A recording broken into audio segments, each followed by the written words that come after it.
counterfeiting and pirates, that we are not only harming people, and it's not just a victimless crime, it's something for you to really carry out to the courts and to the Congress and everywhere else. I'm not an advocate for the economy or industry, but the billions of dollars that are lost, the physical harm that are created with the pharmaceutical frauds that are created, I mean, I care because I'm a user of those pharmaceuticals. And if it affects me, I care. But some of the other people, they may not have that kind of impact. You have to create that impact and make that realization come home to roost. Now, the importance of this whole area has been somewhat understated. But then the problem has been made greater than it is because we're looking at the economy in a global environment.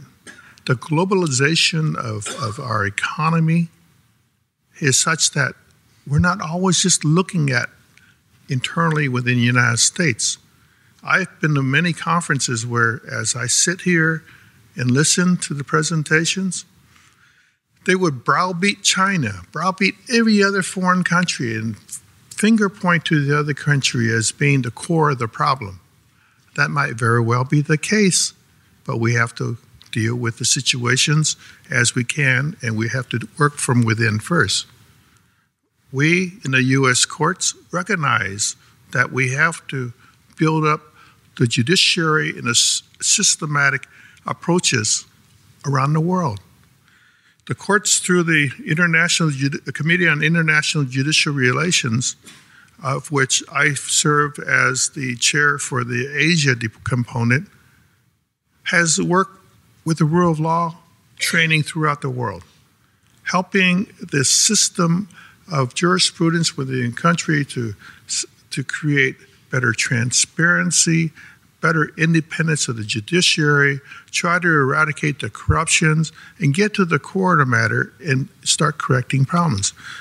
Through this committee and through the assistance of so many other agencies like the United States Patent and Trademark Office and other federal agencies and a lot of NGOs that actually funds the work, basically there are training programs throughout the world so that we can help train the judges, train the prosecutors, train did I say judges? Judges, prosecutors, and law enforcement. I know there was the three legs. The three components are very important to be trained. And I'm always real happy to be on a panel when there are three components here within the presentation. Because if you're looking at just one component, just the judges, or just the lawyers and prosecutors, or just the law enforcement, I'm telling you, it is clearly insufficient. What you have to have is the three components to work together to get effective enforcement. Otherwise, it won't work. It's like you have to have a three-legged stool. If you have one leg missing, it's not going to hold up very well. And it's worse if you're just working by yourself.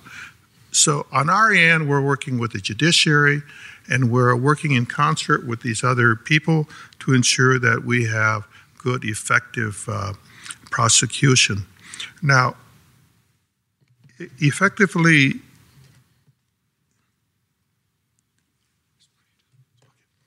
I was worried about the time. In China, they have made great strides in enforcement. I've worked with China. My first visit in China was 1979. Regularly have worked over the years with China. I'm picking on China because they are such a massive market and big producers of counterfeits.